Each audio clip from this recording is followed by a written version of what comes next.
good. Let's see.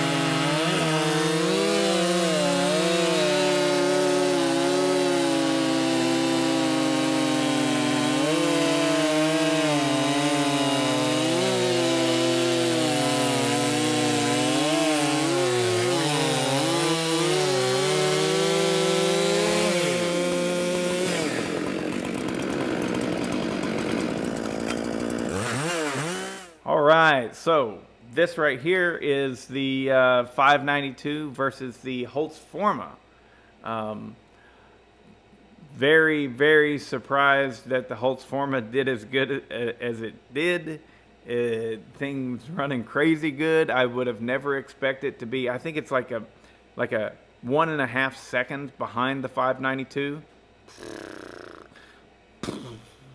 I mean, that thing held its own, man. It really, really pulled good.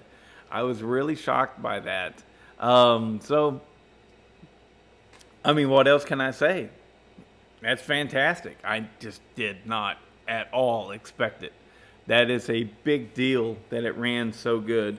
And that saw, I mean, the fella that I bought it off of. So I got that saw for $250, $225. I can't remember. But I got it cheap. And he brings it over to me. And yeah, that's another thing. He delivered it to me. Fantastic. And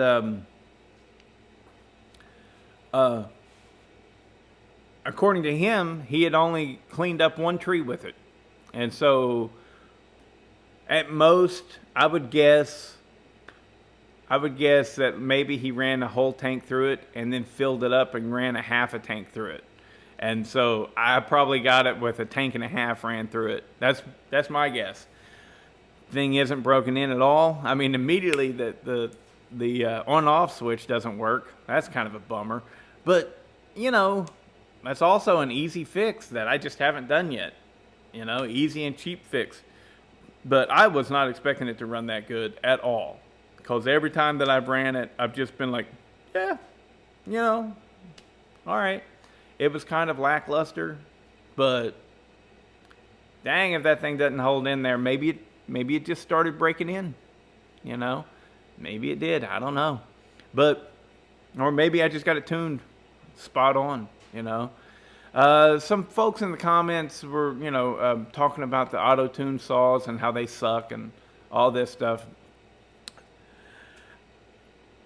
I don't disagree, but I am much more understanding than that. You know, I mean, you may be too, because you never know. You know, people write stuff, and it doesn't always reflect how they actually feel. It's just what they wrote in the moment.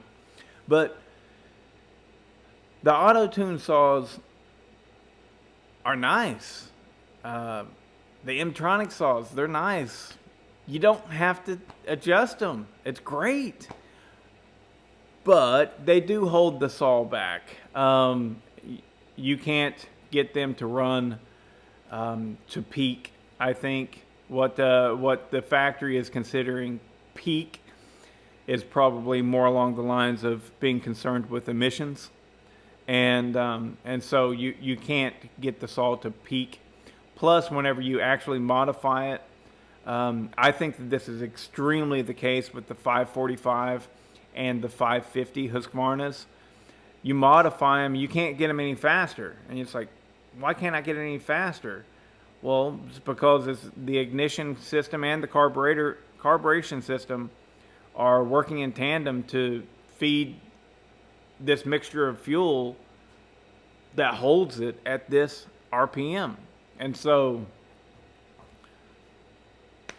that sucks. Because even though the saw should have more power, it doesn't really, because it's being held back by its ignition and carburetor system. So I understand it. You know, the auto tune stuff, it can be a bummer, but it can also be wonderful. You just fire that thing up, and as long as everything's good, you don't have to worry about burning up the saw because you set it too lean or anything like that. Or at least in theory, you don't have to worry about it. But I think the bigger problem is the X-Torque and the Strato cylinders. Injecting air in there, I don't like that. I don't like that at all. So I think that's the bigger problem than the auto tune. But they both, yeah, they take away our traditional setup, which is capable of more power. It is. But I am understanding, and I really enjoy the auto tune saws, especially that 592. That 592 is just tippity top. It's so nice. I like it a lot. But anyways, the Holzfforma hung right in there, but the king with the 36-inch bars, at least for now, is the 592. It's pretty stellar. All right, later.